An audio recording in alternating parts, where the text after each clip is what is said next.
Hey guys, so I want to talk to you about something that we as Christian men or men of God face, but don't really acknowledge that it's a thing within our community or even that's happening with ourselves, and that's talking about pornography.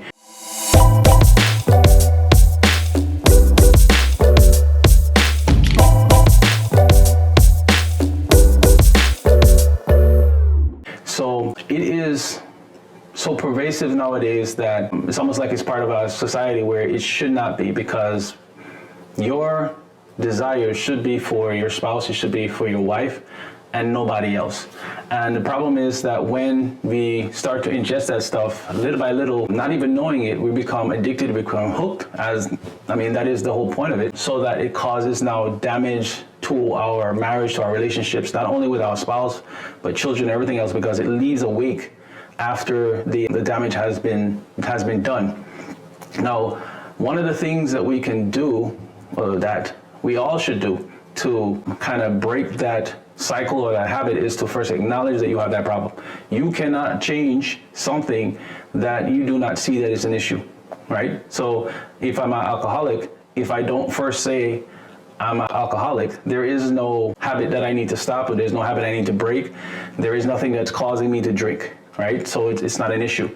And it's the same thing now with porn. A lot of our young men are getting trapped in this thing because we're not talking about it as much as we should, right? It is an issue, right? Back when I was growing up, in order for you to get access to it, you had to go to Blockbusters, you had to go to the movie store, in the back corner where nobody, it's there, but nobody really goes back there and unless, you feel bold enough to go back there, but it was there. That's how we had access in my day. Today, it's not the same case. Nowadays, you can just open your phone, there are apps everywhere, and it is free. And it has caused a lot of damage for a lot of young men.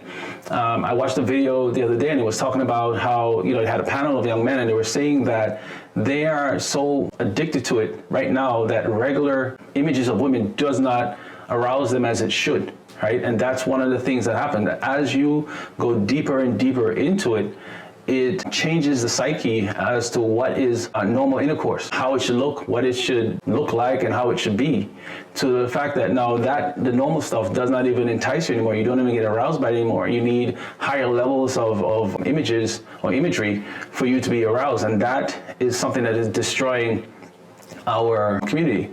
So first, you need to acknowledge it. Second, you need to get help, right? Because it's not just to say, okay, well, I have this issue. And I'm not talking about somebody who just casually sees it or whatever it is. Even then, you should not be doing that, because it leads to where we are right now with the addiction. But if you have the addiction, the next thing to do is to get help from, somebody you trust, right? This is not something I think you can handle on your own, because if it were that case, you would have done it already, right? Get some help from somebody external where they can be your accountability partner, where you can talk to them about, why you fell into this in the first place, and how they can help you climb your way out, so that you can reprogram your brain and your mind as to what is appropriate for you to view or even think about a woman. The next thing that you can do after that is you're gonna have to put safeguards in place. If it's on your phone that the habit has been accumulated, then you need to have either apps on your phone, or get these apps where you can have an accountability partner that knows and can check what's going on in your device. If it's on your computer, you put their software in your computer, you put it in your computer where now you're seeing, or somebody else is able to check your activity, just to make sure that you're being true to your word, that you're going to stop what you're doing and to change your ways.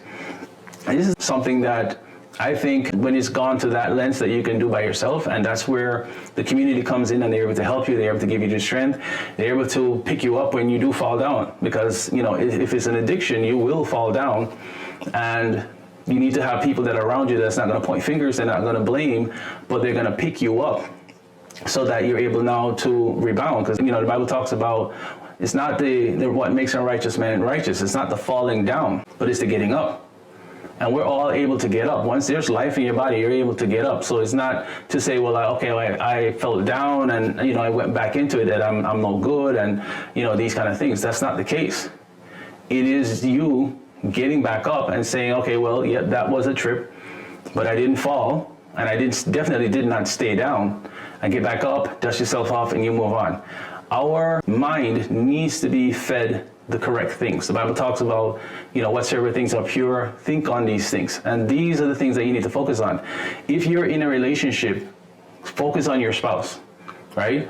And have those conversations that let's figure out why it got to that place got to that area in the first place. Like, how did our relationship get to the point where I needed to do that as opposed to, having relations with my wife or being with my spouse? That's what we need to focus on. What was the trigger? What was the incident? What was the thing that's causing this? And sometimes it might not even be the spouse, right? These things, what happening today did not start today. It could start, 50 years ago, whatever it was, where you did not feel enough. And that's where we need to realize that God has given us everything we need for where we are right now, right? If you needed more, he would have given you more. And everything that you need, he's given to you right now. So you need to take hold of that and say, okay, I'm good. And anything else, if I need anything else, he'll give me anything else. But know that the porn does not add to your life. It subtracts and it diminishes who you are and how you even see the opposite sex, right? And then, like I said before, the safeguards need to be in place, be it digital. If you don't feel like even if you have the safeguard in place and you need to get rid of the computer, whatever it is, do what you need to do to safeguard yourself so you don't fall back into that environment. And remember, with any habit, you don't remove it, you replace it. Because once you start doing the thing, the neurons in the brain get formed, and those don't go away. But you can overwrite so that the new habit is stronger, more deeper, more established than the other one that was created. That's how really the addiction is. Just the neurons getting you're doing it so much, the habit gets so ingrained that it becomes like a really worn path that you walk every single day. So the new thing now is to form new habits. Do I get up in the morning and start the day, with God? Do I figure out why I don't feel satisfied with my spouse? Do I have those conversations where we're now able to discuss what happened, right? And how do we get here and how do we move on? But it's important that the thing come out into the open. If it stays hidden, like you said, okay, I acknowledge I have this problem, but I don't talk to anybody and I don't get any kind of external help, it's going to creep back in.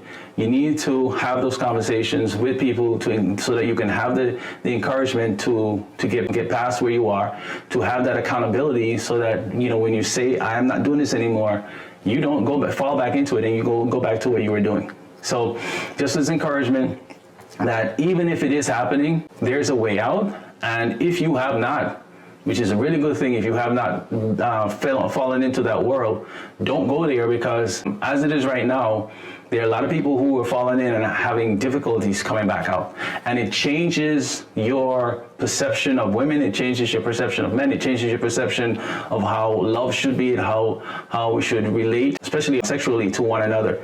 So you want to have a wholesome view so that this is not something that's going to plague you for a good while to come, and it's not something that that mountain that I have to keep going over just to stay above the desires that keep pulling you down, right? Because sex and sexual desires are natural and God given to us as a gift, but with anything it can be corrupted, and the goal is not to corrupt it, but to enjoy it as you should and to have a wholesome relationship as you should, but not to get trapped in something that is dark and seated and doesn't have any benefits. Like I said, it only subtracts and destroys. It does not add to your relationships at all.